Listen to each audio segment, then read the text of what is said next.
Wala na paligid-ligid, limitado kami. Ma'am, pinatigil na po ang distribution ng 20 pesos na bigas.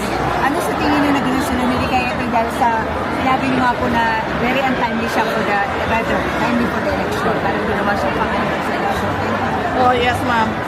Kaya nga ako nakaitim ngayon, araw na ito sa kampanya namin dahil nalulungkot talaga ako. Nagluluksa ako kasi pinaglalaruan yung mga tao na walang-wala. Pinaglalaruan yung mga mahihirap na hindi lang isang beses, hindi lang dalawa, paulit-ulit na sinasamantala yung desperation, hunger, and poverty sa ating bayan.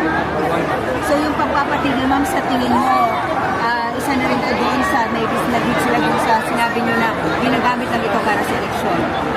Malamang, ma'am, kasi hindi nila kaya talaga yan ibigay ng totoo yung 20 pesos ang kilo ng bigas. Kaya nila napatigil yan, kaya nila tinigil yan kasi alam nila na hindi talaga nila kaya ibenta. Sinubukan nila mag-promise na naman ulit na alam nilang hindi nila kaya ibigay. Ma'am, sorry, parehat lang kami sa sinabi ni Yusek Claire Castro na wala na raw aasahan na anything nice word from the Vice President, especially when it comes to BBM at saka sa administration. Your reaction? Yes, ma'am. Opo. Ganun din naman sa kanya, ma'am eh. Sumasagot lang naman ako sa kanya. Hindi ako tao na kilala na unang nakikipag-away. Lagi ako ay sumasagot lang. At sinabi ko na yan dati, sabi ko, ano pa bang na-expect natin sa pinsan ni Franz Castro na si Claire Castro? Parang ano lang yan, mami, parang sinasabi nila sa computer, garbage in, garbage out. So, pumapasok sa kanya, basura. Lumalabas din sa bibig niya, basura lang. Okay, next question, Marian. Ma'am, regarding lang po sa ICC po, yung defense lawyers po, nag-formally challenge na po nila yung jurisdiction ng ICC po sa pag-arrest po yung PRD for alleged crimes against humanity. They are appealing po na yung nga for immediate release and in-nullify po yung kaso. What's your comment on that? And nagkakausap niyo po si PRD? Napag-usapan yan noon ilang beses yung jurisdiction issue at ngayon ay nakalagay na officially sa ICC website yung pagbabasura ng kaso dahil sa kawalan ng jurisdiction ng ICC at sa immediate release ni Pangulong Duterte. Ma'am, yes. Nakapagpapos niya na nito sa wala pa. Hindi pa siya. Ang huling tawag niya sa akin, ano ba ngayon? Friday. Ang huling tawag niya sa akin, Tuesday. Follow up ko lang po yung kinabi sa Attorney Claire Castro. So, una, sinabi na po ni Franz Castro na hindi doon ako maghanap sa Attorney Claire. Pero sinabi po ni Attorney Claire na sana raw po i-level up yung mga pakikipag-argumento kasi sa rason bago sa datos. Hindi po yung pamumulitika ang excuse. Okay. Oo.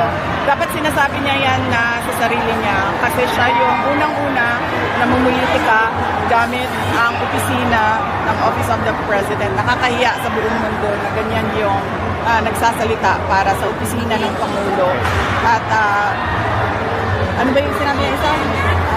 Sana i-level up niya raw po ang pakikipag-argumento kasi sa rason bago sa datos. Siya din, dapat niya sabihin sa sarili niya, dapat siya pumunta sa harap ng salamin at sabihin niya yan na ngayong araw na ito ay hindi na ako aatake sa mga kalaban ng aking boss at ang sasabihin ko lang ay ang mga ginagawa ng aking boss para sa bayan. Apparently, wala kasing ginagawa yung CBBM para sa ating bayan. Kaya wala din masabi yung tagapagsalita. So sabi ko nga, garbage in, garbage out. Okay, ma'am, next question. Ma'am, you have a question?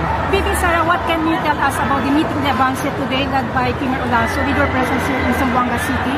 And you also mentioned na dapat kikilangin talaga ang kandidato, lalo na ang kandidat nito anong meron. At saka hanapin ang kulang sa arts at saka Yes, ma'am. Oo. Kasi narinig ko kanina, tinatanong ko yung mga tao kung magkano natanggap nila sa AKAP. Sabi nila 1,000. Tapos, tinanong ko kung magkano tanggap nila sa AIC, sabi nila 2,000. Wala namang akap na 1,000 at AIC na 2,000. Ma'am, kahit saan mo tingnan sa budget at sa DSWD. So, dapat yung mga tao dito sa Zamboanga City, hinahanap nila na saan na ba yung kulang o balanse noong akap na hindi nila natanggap. At saka yung AIC na nawawalang 8,000 pesos. At What can you tell about Team Zamboanga in Zamboanga City? Mention na kailangan tigilanin talaga ang abilidad ng isang kandidato. Opo, hindi ako kandidato ngayong eleksyon na ito, kaya minabuti ko na tumulong sa bayan sa pamamagitan sa pagpapaalala sa ating mga botante, sa ating lahat, kung ano ba yung mga mali natin lagi kapag dumadating ang halalan. Unang-una, yung pag natutuwa tayo, sumasayaw, kumakanta, binaboto na kaagad natin. Hindi natin tinatanong kung ano ba mga pangako nito, ano bang nagawa nito noon, ano bang nasabi nito noon na nagginawa na niya ngayon. Pangalawa, yung mga malalaking politiko na pamilya. Sabi ko nga, hindi dahil Sara Duterte yung nakatayo dyan, ay automatic ang boto ninyo. Tinatanong ninyo ano bang abilidad, ano bang kapasidad ng tao na yan.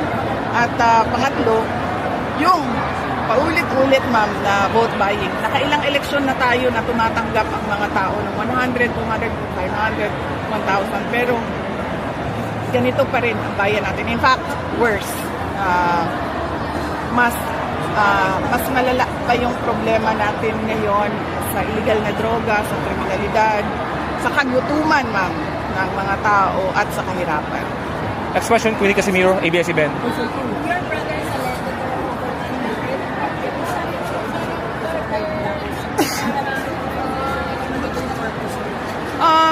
Hindi ko alam, ma'am, kung anong purpose nila. Pwede lang ako manghula kung ano yung purpose nila. Ang purpose nila, ma'am, is maggulo sa election namin sa Davao City. Okay, Alex. Ang mga sabi na nag-rate sa bahay ko.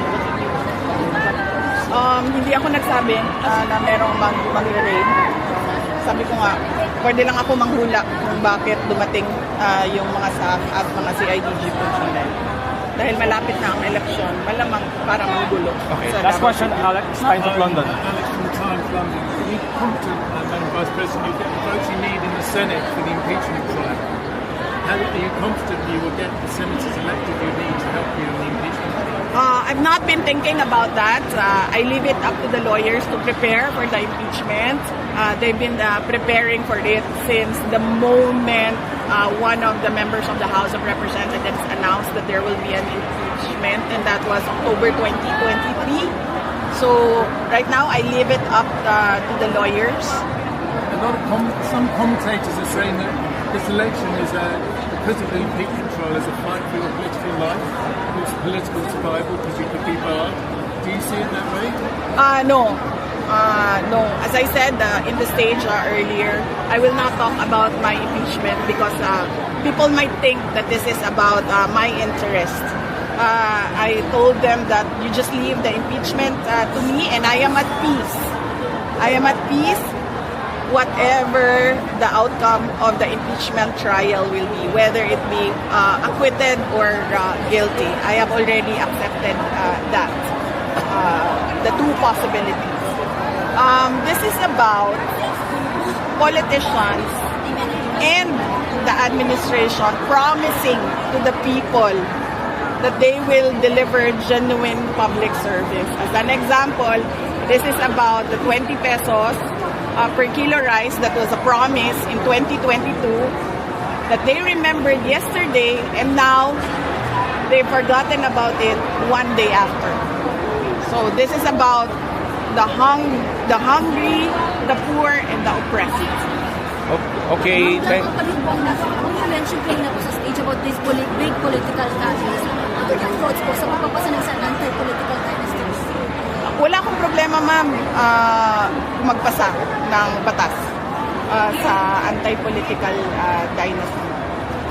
Kasi ako man ay galing din sa ganyan na pamilya. At nakikita ko din kung paano nakukontrol yung politika sa buong Pilipinas dahil lang sa tumatakbo na lahat. Ang asawa, ang anak, ang pinsan, ang kapatid, lahat ay tumatakbo. Kahit walang abilidad, walang kapasidad para mamuno. Ma'am, latest sa Davao, yung mga, amidst this mga issue na maguri ng CIDG, saan sa tingin niyo po ito nanggagaling? Yung ibang sinasabi could be from your local record. Last question. Davao, although PNP has already denied the said raid for CIDG. Well, sa raid, wala akong information. Pero kung meron mang raid, hindi din ako magtataka. Dahil nakita naman natin kung paano ang pulis sumasali sa partisan political activity. In fact, pagdating natin sa impeachment, napakita namin lahat ng ginawa ng PNP sa akin with pictures, with witnesses, with evidence na ginagamit ang Philippine National Police sa politika. So, hindi ako magtataka. Mag-raid sila, magtanim sila ng ebidensya dahil meron naman tayong Arnie Eves model na ginawa na nila sa isang kalaban din nila sa politika. Ni-raid, tinaniman, buti na lang merong nakatagong CCTV si Arnie, so nakita niya talaga kung paano ang kawalang hiyaan na ginawa sa kanya. Thank you. What can you say about the problem now at Naiya, yung nagbala? Oh, ma'am! Dagdag na natin yan sa kagutuman, ma'am. Laglag bala at droga. Thank you. Thank you. Kasi mga statement ng House leaders, so provided po doon sa budget po na pinasala po ng puno ng korupsyon, you're saying tama na raw po yung pumumulitika, diversionary tactic daw po. Sagutin na lang daw po yung issue raw po ay confidential funds. Sinumpis na po nila. Naku, hindi issue ang confidential funds dahil nag-file na sila ng impeachment. So, wag nila balik-balikan ang confidential funds dahil para sa kanila, that is already a closed issue dahil nag-file na sila ng impeachment. Pero hanggang ngayon, meron pa rin blanco sa mga budget natin na tinatanong doon sa Supreme Court. Meron pa rin question sa paglilipat ng pondo ng PhilHealth. So, dapat sila ang sumagot, dapat ang administrasyon ang sumagot. Thank you. Thank you. Thank you. Salamat. Salamat.